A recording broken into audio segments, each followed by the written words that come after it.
On est à Kankan, en Haute-Guinée. C'est la deuxième journée de la Mamaya, une fête culturelle très, très importante là-bas. C'est ça. Et le président Mamadi Doumbouya est présent dans les tribunes officielles. Voilà, le décor est planté. Et c'est là que ça devient intéressant. Vraiment. Le président, il quitte les tribunes. Ah oui, Il fait quelque chose d'assez surprenant, apparemment. d'accord. Il est entré dans le cercle des danseurs. Carrément.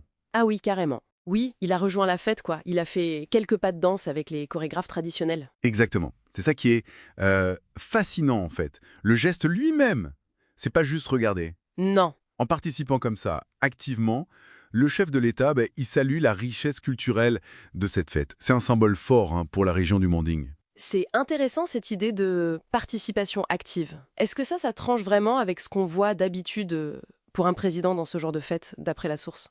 La source, elle compare pas directement avec d'autres présidents, non. Mais elle insiste sur le côté surprenant et sur la proximité que ça crée. D'accord. Ce qui est marquant, c'est que ce geste, c'est une reconnaissance publique et incarnée, on pourrait dire, de la richesse de cette fête. C'est plus qu'un simple patronage, c'est une immersion. Une immersion, et pas une petite immersion discrète, si je comprends bien ce que dit la dépêche. Ah non, pas du tout. Elle mentionne qu'il était entouré par les forces de sécurité, bon ça c'est normal, Oui, bien sûr. mais qu'il s'est vraiment mêlé à la foule. Une foule venue en masse d'ailleurs, hein. C'était pas juste une apparition rapide. Non, ça a l'air d'avoir été un vrai moment de partage. La dépêche, elle insiste beaucoup sur la réaction des gens présents. Ah oui. Et alors? Ils étaient visiblement ravis.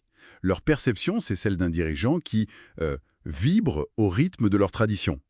Une tradition importante pour eux, qui symbolise l'unité, la cohésion sociale là-bas. D'accord. Donc le geste prend une dimension politique au sens noble, si on veut, le vivre ensemble. Et cette bonne réaction de la foule, ce message d'unité, c'est peut-être aussi renforcé par un autre détail, non, hein? La présence de sa femme et de sa fille. Tout à fait, la dépêche le note, oui. L'épouse du chef de l'État et leur fille étaient là, et elles ont participé aussi. Elles ont dansé aussi. Elles ont esquissé quelques pas, oui. Ça renforce l'image d'un attachement pas seulement présidentiel, mais familial aux traditions guinéennes. Ça rend le truc plus personnel, peut-être plus proche des gens présents. On passe du geste du chef de l'État à un moment partagé par la famille présidentielle avec les citoyens, quoi. D'accord. Alors si on essaye de résumer un peu tout ça, qu'est-ce que ça nous dit finalement, ce moment? Au-delà de l'image sympa, hein? Ben, C'est un instant de communion assez fort, non? Centré sur une tradition bien vivante, entre le pouvoir et une partie de la population, un acte public qui met vraiment en valeur la culture comme ciment social. La source parle d'un moment mémorable. précisément, c'est tout à fait ça. Et au-delà de l'impact immédiat, de ce symbole d'unité que la dépêche capture bien, Oui, ça ouvre une réflexion intéressante pour la suite, je trouve.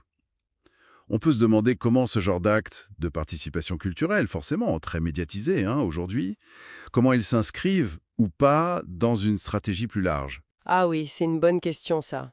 Est-ce que c'est juste un geste spontané, isolé, pour créer un lien sur le moment? Hmm. Ou alors est-ce que c'est le signe d'une approche plus calculée, de communication politique, utiliser la culture pour renforcer l'identité nationale ou légitimer le pouvoir en place? Exactement, la dépêche nous donne un instantané, une photo du moment. Mais elle nous invite à réfléchir à la portée de ces symboles culturels dans la construction politique actuelle en Guinée. D'accord. Est-ce que c'est une tendance de fond ou juste une exception notable? C'est une piste de réflexion qui dépasse le simple événement en fait. Tout à fait. Une piste intéressante. Et c'est sur cette interrogation justement que notre plongée d'aujourd'hui se termine. Une plongée issue de cette dépêche sur la Mamaya 2025. Merci de nous avoir suivis. Merci d'avoir été à l'écoute.